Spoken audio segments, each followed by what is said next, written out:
Graça e paz, é com muita alegria que eu estou aqui nesse dia para compartilhar com vocês mais uma porção da palavra do nosso Deus. O texto que nós estaremos meditando se encontra lá no livro de Filipenses 1, versículo 12. A palavra de Deus nos diz assim: quero ainda, irmãos, cientificar-vos de que as coisas que me aconteceram têm antes contribuído para o progresso do Evangelho. Paulo, quando está escrevendo essa carta aos Filipenses, ele se encontra preso, jogado lá numa prisão por ter anunciado o Evangelho. E sua atitude foi surpreendentemente otimista. Ele escreveu aos Filipos: ora, eu quero ainda, irmãos, cientificar-vos de que as coisas que me aconteceram têm antes contribuído para o progresso do Evangelho. Paulo, ele encarou ali o seu aprisionamento como uma nova plataforma para que o Evangelho pudesse prosperar. Ele encarou ali a sua prisão como mais um degrau ali na subida para divulgar o Evangelho. E ele, com tudo isso, ele vê ali uma oportunidade para evangelizar a guarda, o palácio. E, além disso, outros cristãos foram também encorajados pela situação de Paulo, foram encorajados a compartilhar o evangelho com ousadia. Algumas vezes na batalha da nossa vida, nós podemos sentir, sim, como se estivéssemos perdendo em todas as frentes. A família começa a viver em desacordo, os negócios começam a viver um retrocesso, as finanças começam a entrar em calamidade, os filhos muitas vezes começam a se rebelar, a saúde começa a entrar em um declínio. E tudo isso pode acrescentar à nossa vida um viés pessimista,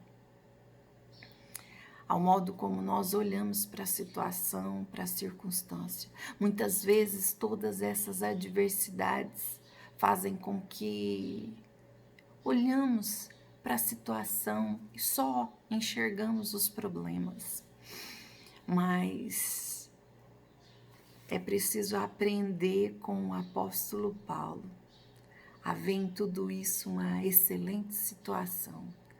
Paulo, quando foi ali de maneira injusta, aprisionado, jogado ali numa cadeia, numa prisão, ele vai escrever aos irmãos de Filipos e ele vai falar assim: olha, eu tô aqui recordando tudo que eu vivi aí com vocês, e eu sempre faço súplicas de alegria por todos vocês em minhas orações. Isso está escrito lá no capítulo 1, no versículo 13.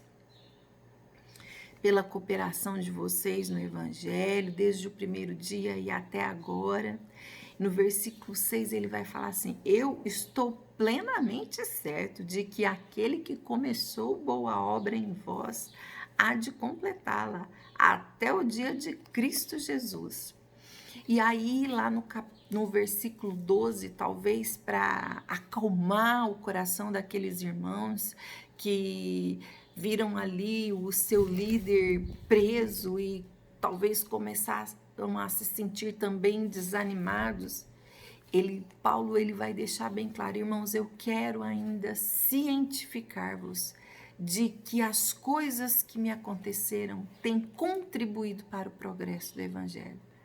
Irmãos, eu estou vivendo aqui uma excelente situação para proclamar com mais ousadia, com mais autoridade ainda o Evangelho, de maneira que as minhas cadeias em Cristo se tornaram conhecidas de toda a guarda pretoriana e de todos os demais. E a maioria dos irmãos, estimulado no Senhor por minhas algemas, ousam falar com mais desassombro a palavra de Deus. Irmãos, que eu e você, nas nossas lutas diárias, em meio às nossas provações, em meio a tudo aquilo que nós vivemos que cooperam para o nosso bem, nós cremos que somos filhos do Deus vivo e todas as coisas cooperam para o nosso bem porque amamos o nosso Mestre, amamos o nosso Senhor. Que nós possamos, assim como Paulo, encontrarmos uma forma de honrar o nosso Deus. Que nós possamos, assim como Paulo, declarar, em meio a tudo isso, essas coisas têm contribuído para o progresso do Evangelho. Que nós possamos olhar para as nossas adversidades com os olhos do nosso Deus, com os olhos espirituais. Que nós possamos encarar as nossas situações e declarar excelente situação para proclamar o Evangelho de Cristo. Excelente situação. Em meio ao caos, que eu e você possamos ter esse olhar de fé, esse olhar de ousadia, esse olhar espiritual. Encher o nosso coração de esperança e olhar para as nossas adversidades e declarar excelente situação. É assim que eu e você vamos proclamar a mensagem de Cristo. Que o Senhor te abençoe, que o Senhor assim derrame mesmo a unção de ousadia, um olhar espiritual sobre a sua vida para que você possa olhar para as adversidades e declarar: Deus está no controle de todas as coisas e todas as coisas cooperam para o nosso bem. Vamos ter uma palavra de oração. Senhor, nosso Deus e nosso Pai, nós queremos te louvar e te bendizer, porque o Senhor é o Deus que começou a boa obra em nossa vida. E o Senhor é fiel para completá-la, Deus. Deus, nós queremos te louvar pela tua palavra que nos alerta sobre as excelentes situações que nós encontramos em meio às adversidades para proclamar as virtudes daquele que nos chamou das trevas para a sua maravilhosa luz. Deus, em nome de Jesus, nos ensina nesse tempo a viver essa oportunidade de proclamar as virtudes do Senhor em todo o tempo. Nos abençoe, nos guarde e nos dê, Deus mesmo, um olhar espiritual para que nós possamos olhar para as coisas com o olhar do Senhor. É o que nós te pedimos em nome de Jesus. Amém, amém e amém. Que o Senhor te abençoe e te guarde. Que o Senhor faça resplandecer sobre o seu rosto a sua luz e te dê a paz. Tenha uma tarde de paz, uma tarde de meditação na palavra do Senhor. Deus te abençoe e até mais.